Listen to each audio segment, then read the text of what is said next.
हाँ जी बेटा, हेलो। आज का ये नेक्स्ट टॉपिक है बेटा, interest on drawing. Interest on drawing आपको पता है कि पार्टनर्स जो हैं पर्सनल यूज के लिए पैसा विड्रॉ करते हैं अमाउंट। अब उस पर फर्म उनसे इंटरेस्ट लेती है, कैपिटल पर उन्हें इंटरेस्ट देती है और ड्राइंग्स पर उनसे इंटरेस्ट लेती है। मैंने आपको ये बताया था कि अगर आपको टाइम गिवन ना हो तो आप कितना टाइम लेते हैं, याद है? 6 मंथ बोला था मैंने।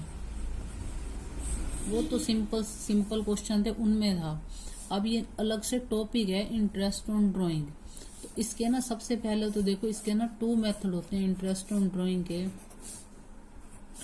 एक तो होता है बेटा सिंपल मेथड और दूसरा होता है बच्चों प्रोडक्ट मेथड। सिंपल मेथड और प्रोडक्ट मेथड। अब सिंपल मेथड क्या है? सिंपल मेथड है कि उसने पार्टनर ने पैसे विड्रॉ करे, जिस डेट को करे, और जब अकाउंट आपके क्लोज हो रहे हैं 31 मार्च को क्लोज होते हैं, वहां तक टाइम कैलकुलेट करो, इंटरेस्ट लगा दो। जैसे मान लीजिए उसने 1 अप्रैल को अमाउंट विड्रॉ करी, कोई पार्टनर है, उसने 30,000 विड्रॉ करे हैं, ठीक है। तो 30,000 क्या हो गया? प्रिंसिपल हो गया। रेट आपको गिवन होगी, मान लीजिए 8% है। अब टाइम आप खुद कैलकुलेट करिए, अप्रैल टू मार्च पूरे 12 मंथ यानी 1 ईयर का इंटरेस्ट लगाएंगे, कैलकुलेट कर लेंगे। आपको फार्मूला पता है, P into R into T. ये तो बहुत छोटी बात है, कैलकुलेट करना तो कोई नहीं है जरूरत आपको बताया जाए। अब मान लीजिए उसने पैसे विड्रॉ करे हैं 1 अगस्त को, इसमें भी मान लीजिए उसने विड्रॉ करे हैं 10,000। अब रेट ऑफ इंटरेस्ट वही 8% ही है। अब 1 अगस्त को विड्रॉ करे हैं तो अगस्त, आप ऐसे अगस्त से लेकर के 31 मार्च तक मंथ काउंट करेंगे। अगस्त सितंबर, ये देखिए मैं यहाँ लिख देती हूँ, अगस्त सितंबर अक्टूबर नवंबर दिसंबर जनवरी फरवरी मार्च, 1 2 3 4 5 6 7 8, तो 8 मंथ है यानी 8/12 टाइम ले लेंगे। तो ये सिंपल मेथड है। आप ऐसे एक एग्जांपल और ले लेते हैं। मान लीजिए उसने 1 अक्टूबर को विड्रॉ करे हैं, यहाँ विड्रॉ करे हैं मान लीजिए 12,000, यहाँ पर भी 8% है। तो 1 अक्टूबर है, 31 मार्च तक काउंट करिए, 6 मंथ बनेगा, तो यहाँ 6/12 ले लोगे। तो ये सिंपल मेथड है। अब प्रोडक्ट, इसी क्वेश्चन को अगर हम कहें प्रोडक्ट मेथड से करो तो पहले मैं आपको ना प्रोडक्ट मेथड का फार्मूला बताती हूँ। प्रोडक्ट मेथड का फार्मूला होता है interest on drawing is equal to, इसका फार्मूला होता है बेटा टोटल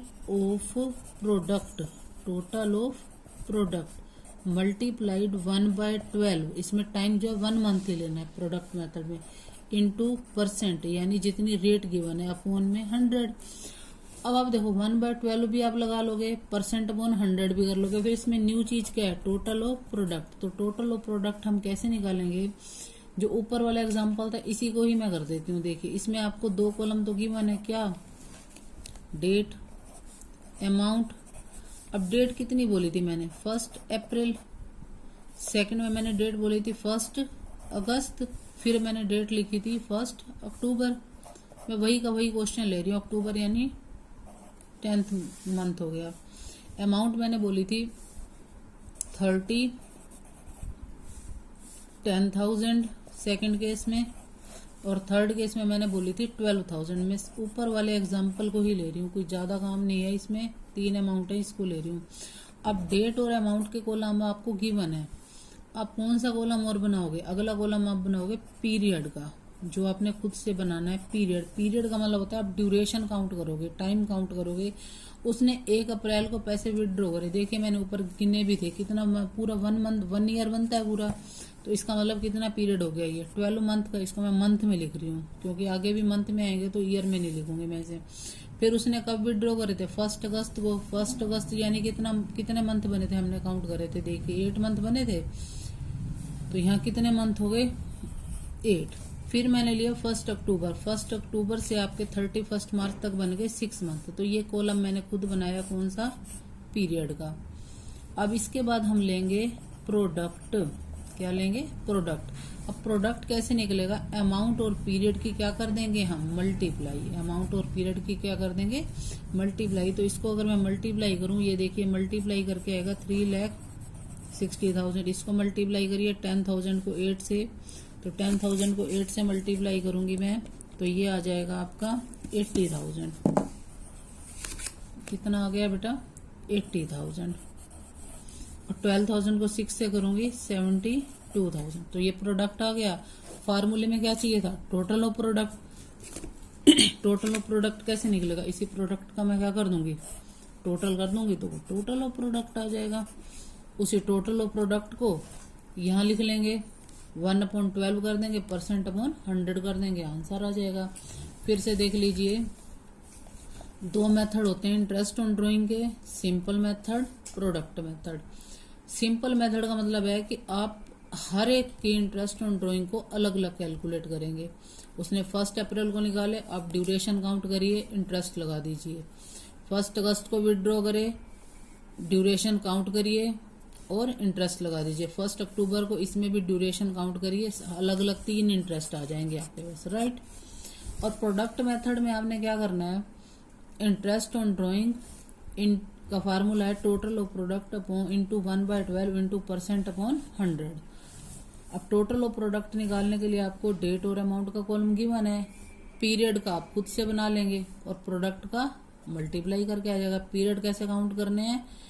जब उसने ड्राइंग्स करी हैं और अकाउंट हमारे कब क्लोज हो रहे हैं वहां तक टाइम कैलकुलेट कर लीजिए और उसको मल्टीप्लाई कर देंगे अमाउंट से, तो प्रोडक्ट आएगा। और टोटल लेंगे तो टोटल ऑफ प्रोडक्ट आएगा, यहाँ वैल्यू पुट कर देंगे, तो ये हमारा है प्रोडक्ट मेथड। और इसके बाद आपका एक और टाइप के क्वेश्चन आते हैं, उसमें क्या होता है कि ना जो पार्टनर है वो विड्रॉ कर रहा है सेम अमाउंट।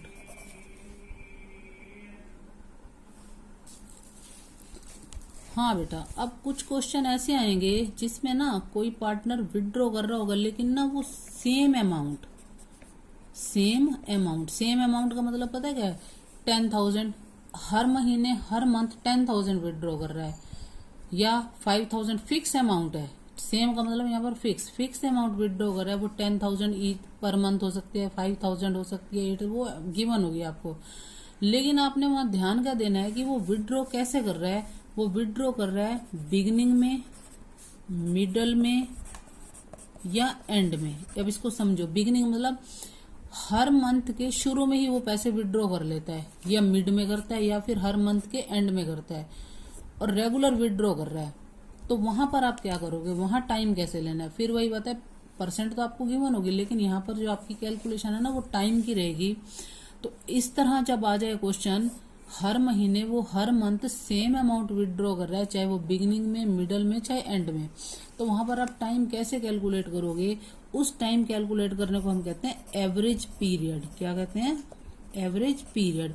एवरेज पीरियड निकालने का ना एक फार्मूला होता है, वो फार्मूला होता है time left after first drawing. Time left after first drawing plus time left after last drawing. Time left after first drawing plus time left after last drawing upon में 2। ये होता है फार्मूला। अब आपको करना क्या है? Time left after first drawing, time left after last drawing upon 2। अब जैसे मान लीजिए वो बिगिनिंग में विड्रॉ कर रहा है, हर मंथ कर रहा है, तो इसका मतलब है आपका जो ईयर है, अकाउंटिंग ईयर क्या होता है? अप्रैल टू मार्च होता है। अब उसने 1 अप्रैल को विड्रॉ करे होंगे, 1 अप्रैल को विड्रॉ करेगा तो time left after first drawing कितने बच गए? पूरे 12 मंथ ही बच गए। फिर उसने कब विड्रॉ करे? 1 मार्च को करेगा लास्ट में विड्रॉ, क्योंकि वो बिगिनिंग में कर रहा है 1 मार्च को, तो 1 मार्च पूरा 1 मंथ हो गया।